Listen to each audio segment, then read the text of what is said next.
Beautiful people, good day. How's everything going?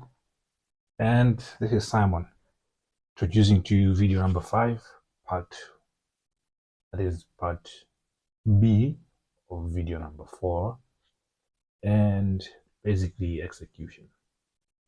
I've talked so much about this forex thing, and I'm pretty sure you're thinking, why is this guy starting the same over and over again? He's saying, I've talked about this, I've talked about that. Well, flow is important. Flow is important. It's important. Flow is important. Flow is important. It's important for you. It's important for me. It's important for everyone. So, yeah, in the previous video, I discussed market narrative and I explained to you how I mark out my favorite gaps and swing points quickly, shortly. And today, now, I'm going to show you exactly how I use them. But before I use them, did I introduce myself? Yes, this is Simon. Let's get to it. So, one thing you should understand concerning execution is the concept of time frame alignment. You are at your chart and you're in the, let's say gold, for example, silver. I'll show you the chart later on, don't worry. You're in your chart, gold, silver, USD, APY, AUD, USD, any chart, you name it, Bitcoin, etc., oil, any. And you're there and you want to look for a trade. But you've opened the monthly time frame, because you've seen your setups align in the monthly. Word of advice, don't take that trade in the monthly, because that would mean you'd have to wait a whole month for that candle to hold. Time frame alignment is basically aligning higher time frame to lower time frame. And since we all know that higher time frame gives us the story, lower time frame gives us the execution. So an important thing in execution, if I have to buttress this point, is lower time frame gives us execution. So if you want to pause and take a screenshot of this, save it for future use, you could do that. And I just have to explain a few things. So I've color coded them to swing trades, day trades, and scalpers.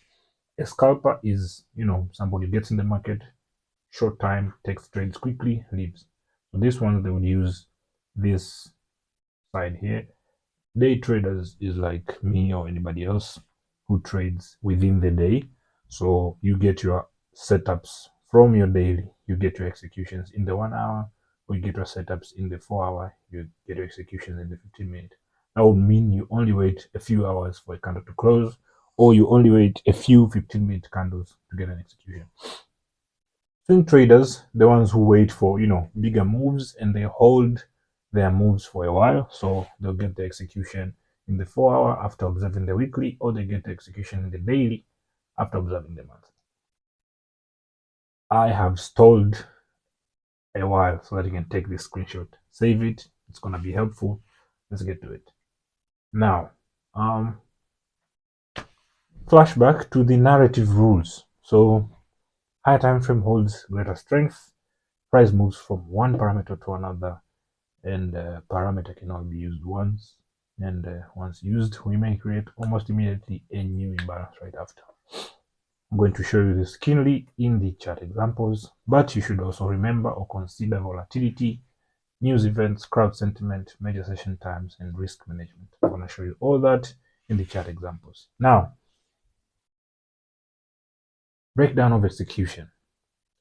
So I have here a table of parameters versus the orders, order placed. So if you want to buy or if you want to sell, and as well, if you want to pause and take a screenshot, you could do that, or you could also wait for me to stall for a few minutes, and which will also work, don't worry.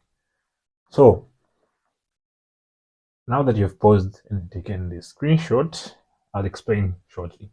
So the buys, if I'm using a swing high for buys, I want it to run. So I'm closing this, but this is what I mean, run. A run is simply a close above. If I'm using a swing low to buy, I'm waiting for a sweep. A sweep simply means candle closes above and leaves a wick behind. Closes above the swing low. I'll show you in the chart. You heard me say I'll show you in the chart many times. I'm sorry. Okay, so for a bullish fair value gap, you know this. So the first candle enters the gap and then leaves it like that. I have a live example actually happening right now. And a bearish fair value gap is if, okay, so for buys, this is it. This leave this part for a while. Let me explain the simple parts. So for sells, if it's a swing high, I'm looking for a sweep. Candle closes below, so the wick is above, the body is below the line of the swing high. So I see sells. And for swing low, I see a run. If I see a run, candle closes below the swing low. Also leave this part. And for bearish fair value gap, first candle enters gap, wicks out, bam, bada bing, bada boom. We move. I think now we're going to see for. Let me just change the color of this box so that you know, I'll be confused. Not golden rod. There you go.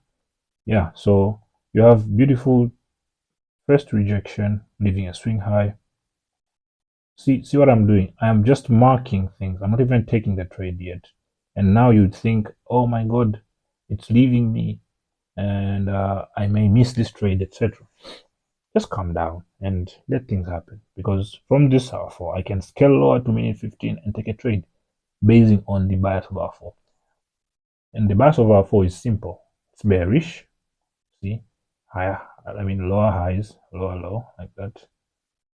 This is a lower high, it's a lower low, lower high, lower low, beautiful fair value gap rejection, etc., etc. So you're good.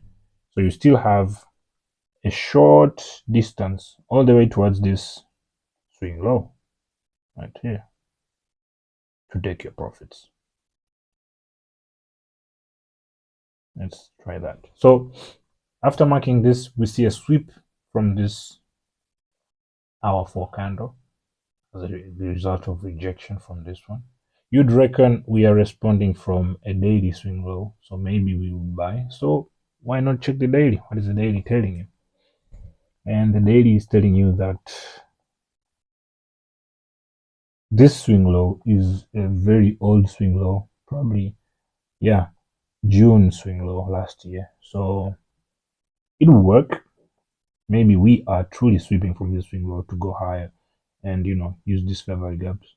But for the sake of the video, I'll just, oh my god, we are losing mad. It's okay. It's just a demo anyways. And yeah, so what would I do now? In the R4, just showing you quick simple execution. See the sweep, go to minute 15, look for a fair value gap. Okay, good. And what do I see? I see this fair value gap failing some sort and this fair value gap failing. So what do? I open my position sizer tool. I have to be quick. Good. And now I want to still do the same. I want to make a buy here, and I want my take profit. No, not buy.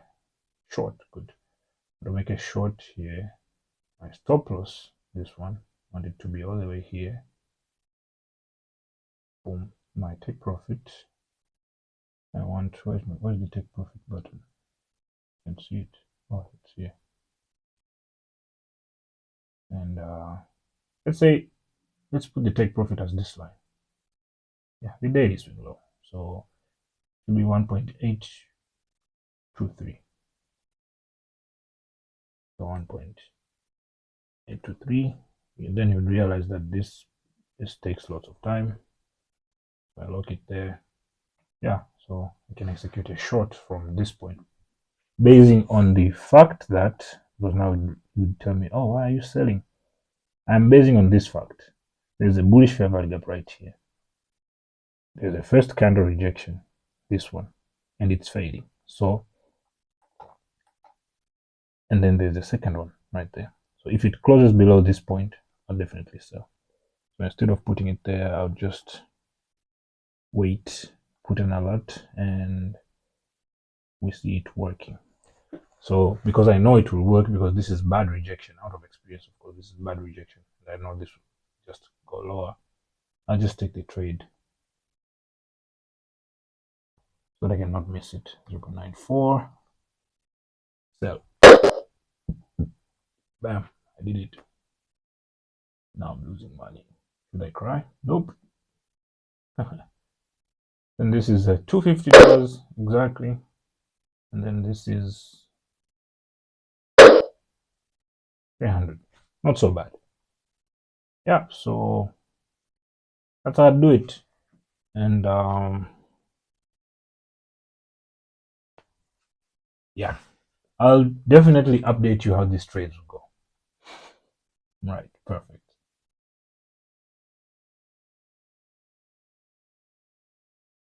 Emphasis would be to show you that structure combined with narrative leads to execution. Disclaimer, I actually don't care if the trades that I placed go wrong and maybe I take a loss. Yeah, but what I'm trying to solidify to you today as an idea is structure combined with narrative brings about execution. I have receipts, proofs that I get winning trades. I rushed through these ones just to show you how I think towards the trade. Thank you for your time. Thank you for bearing with me for these minutes that I've taken from you. Hope you've learned something. And feel free to comment. What would you want me to talk about next? Any areas of focus, any points of not understanding that you'd want me to explain and make you understand clearly? I'd love to hear your comments. Support your boy, like, subscribe. See you on the next one.